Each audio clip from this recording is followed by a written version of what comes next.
Hi guys, this is Axon from African Drum Voice. So I'm with Mr. Kofi Asante. He's the head of strategy and business development for Elroy Air with amazing cargo capability. Yeah, thank you for having me. Thank you for having me. So to get started, thinking about what we've been building at Elroy Air, we're really focused on this concept of being able to democratize access to express logistics, which we believe can improve the quality of life around the world.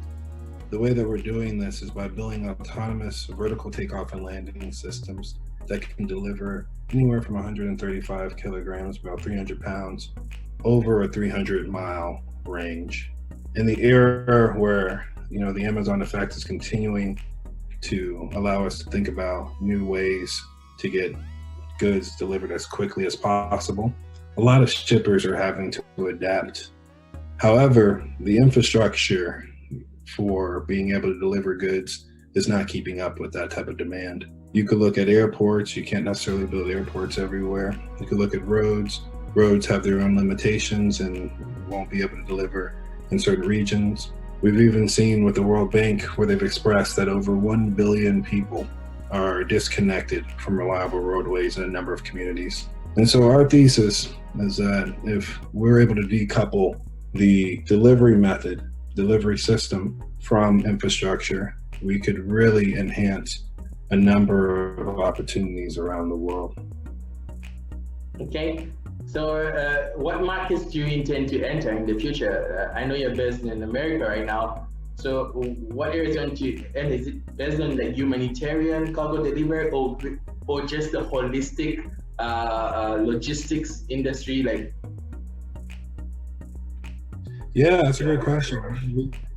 We've been approached by pretty much everything that you can think of in terms of being able to move goods from point A to point B, and the ones that stand out to us, the ones that we're prioritizing at the moment, come in a number of categories.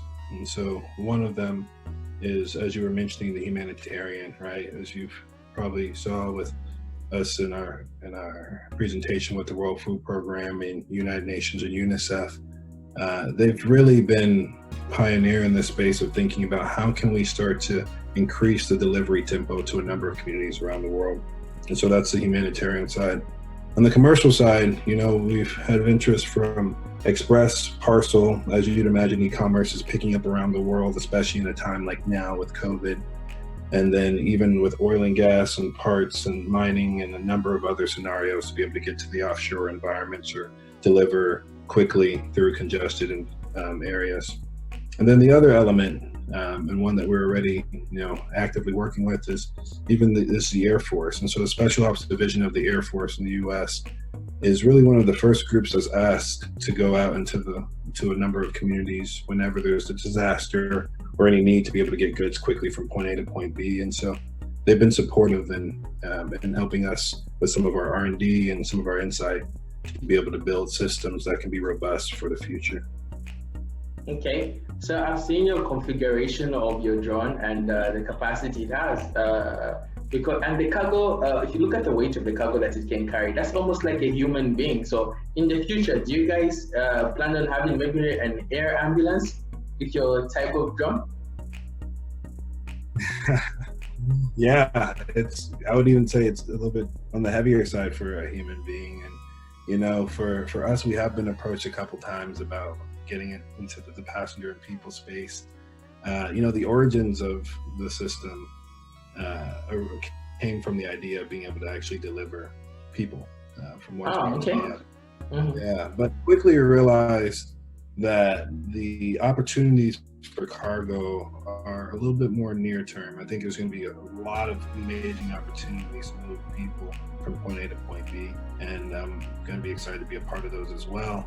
But in the near term, we thought about it as like there's this gaping need for being able to deliver goods, so cargo from one spot to the other, and there's no reason to really have a person in that loop. And so if you're able to remove the person from the aircraft when you're delivering goods from point A to point B, it can be safer, especially with some of the environments that can be challenging to get to. So we're going to be focused on cargo for right now. We want to do a really good job there. In the future, who knows, a lot of opportunities could open up. Okay, so even during the COVID-19 period, so how can your drone technology assist businesses to continue functioning with less human contact as much as possible?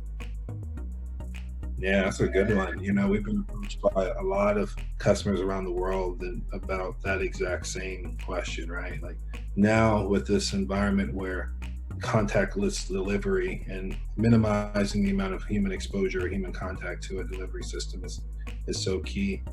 It's something that has been top of mind for us since the origin. Our cargo pods are essentially decoupled from the aircraft. So you can have a person at any point in time sanitize and put the actual shipping goods into the cargo pod and then step away, sanitize it again.